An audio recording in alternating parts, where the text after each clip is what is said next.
sa oled ka riskigrupist või? Et kuidas on muidu?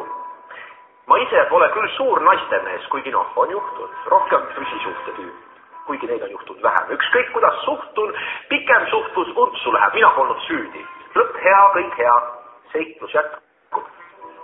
Et kes siis ei tahaks olla võitja, kui seks on mängus? Ja minu vanuserühmas käiaks juba kellegi kannul. Kujuta nüüd ette, et sinu naist on keegi ennegi pannud. Meile näidatasin puhtaid sisse torkamislube ega kinnitata saadud ausõna notari juures, kuni plaanpüksis pole aegagi vahtida tõde.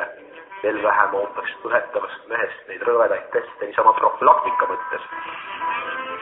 Olnud partnereid, lugedes üle käid ehk arstid. Sellest on vähe abi, kui jälle lahmid tuppede rööpes. Pealegi enamus ei murets üldse, enne kui asi läheb karmiks näiteks. Tin läheb halliks ja pudeneb küljest.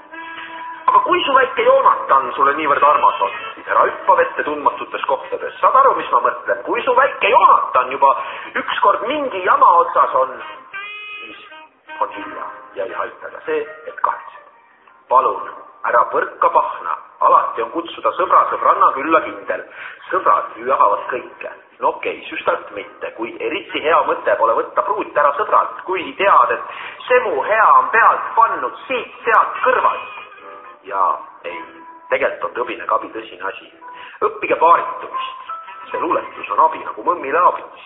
Siiski, mõni ei tee müüdist välja, mängib vene ruletti, tokk käib püksist välja nagu haleopsti, pane ketti nokku, siis stresseeri nokut, sest pole eraldi pühapäeva nokut, töö nokut, reivi nokut, ühe sõnaga ära lammuta. Muide, tervise kaitse ei anna isegi kvaliteet kaitsevahendeid tasuta sulle.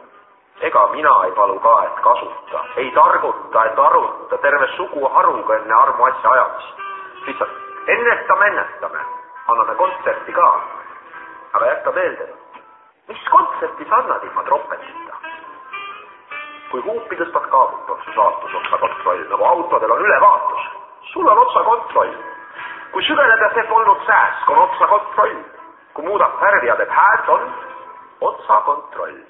Kui pole kindel, mis eile sai, on otsakontroll. Aga lõhnab, nagu oleks saanud naist, on otsakontroll. Kui sutenöörid on korteris, on otsakontroll. Kui kõik armastavad solisti, on otsakontroll. Nii et parem löö seda pulka lihtsalt vastu mannergu.